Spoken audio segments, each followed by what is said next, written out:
Bien-aimés dans le Seigneur, que la grâce de Dieu soit avec vous. Ici, c'est votre bien-aimé Paul Ariel Malimtoto. Ici, je suis en train de partager sur quelque chose, l'objectif pour lequel Dieu vous a créé. Dieu vous a créé avec comme objectif de dominer, de régner sur la terre. La Bible dit dans Psaume, les cieux des cieux appartiennent à notre Dieu, mais il a donné la terre aux fils des hommes. C'est-à-dire, bien-aimés dans le Seigneur, Dieu nous a donné la terre pour que nous puissions dominer, pour que nous puissions régner. Mais aujourd'hui, bien-aimés, beaucoup de gens ne sont pas en train de régner.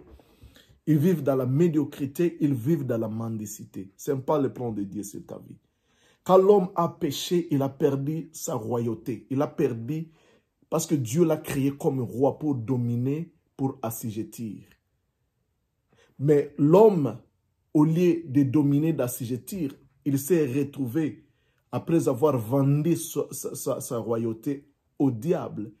C'est le diable qui dominait sur lui. Mais quand Jésus-Christ est venu, il avait comme objectif de nous racheter et de nous ramener dans le plan initial de Dieu, dans le plan originaire de Dieu. Voilà pourquoi dans Apocalypse chapitre 5, versets 9 à 10, la Bible dit: et il chantait un cantique nouveau en disant: tu es digne de prendre les livres et d'en ouvrir les 7 sceaux, car tu as été mis à mort et tu nous as rachetés à Dieu par ton sang de toute tribu, langue, peuple et nation.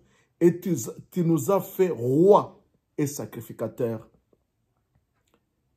Et nous régnerons sur la terre. La Bible dit qu'il a racheté les gens de toute nation. Ici, c'est toute nation, toute tribu et toute langue. Ça ne dépend pas de la langue que tu parles. Peut-être tu parles kinandais, tu parles français, tu parles anglais, tu parles chinois.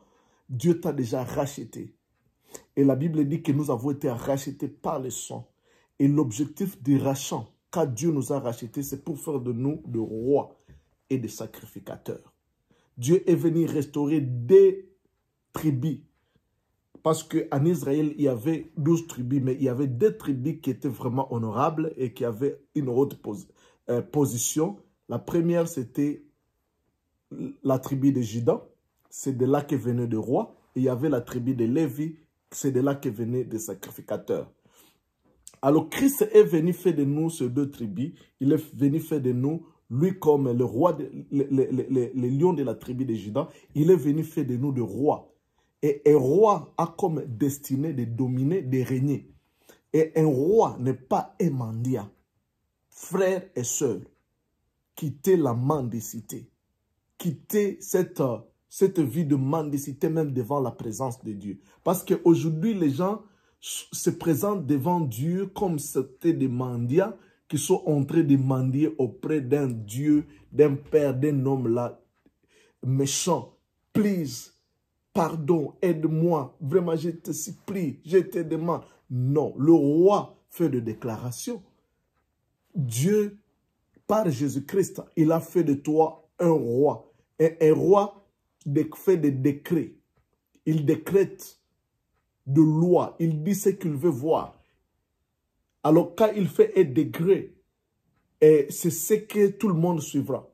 S'il dit qu'aujourd'hui je nomme celui-ci comme Premier ministre, c'est un décret qu'il fait et tout le monde se soumettra, que ce soit la législation, que ce soit le juge, que ce soit tout le monde, ils suivront ce que le roi a dit. Parce que le roi décrète, il fait des décrets. Et toi aussi, bien-aimé dans le Seigneur, Dieu t'a déjà donné cette position de décréter ce que tu veux voir. Ce que tu veux que tout le monde suive, tu crées des lignes, tu déclares ce que tu veux voir. Bien-aimé, cette semence de la royauté est à toi. Tu es un roi. Un roi, quand la maladie s'approche, il dit stop, toi maladie. Parce que Christ t'a donné l'autorité spirituelle, la domination spirituelle, l'onction royale. Tu domines dans le monde spirituel, tu domines dans le monde physique. Tu peux commander les temps, tu peux commander même les circonstances. Jésus-Christ a dit ceci, et jour quand le vent soufflait, il a dit stop. Et le vent s'était arrêté. Toi aussi, tu as le même pouvoir. Parce que Jésus a dit, vous ferez ce que je fais. Jésus ne faisait pas de la blague quand il disait cela. Il savait ce qu'il dit. Il a sinué ce qu'il dit. Il savait que ce qu'il dit, c'est la vérité. Tu as le pouvoir de faire ce que Jésus a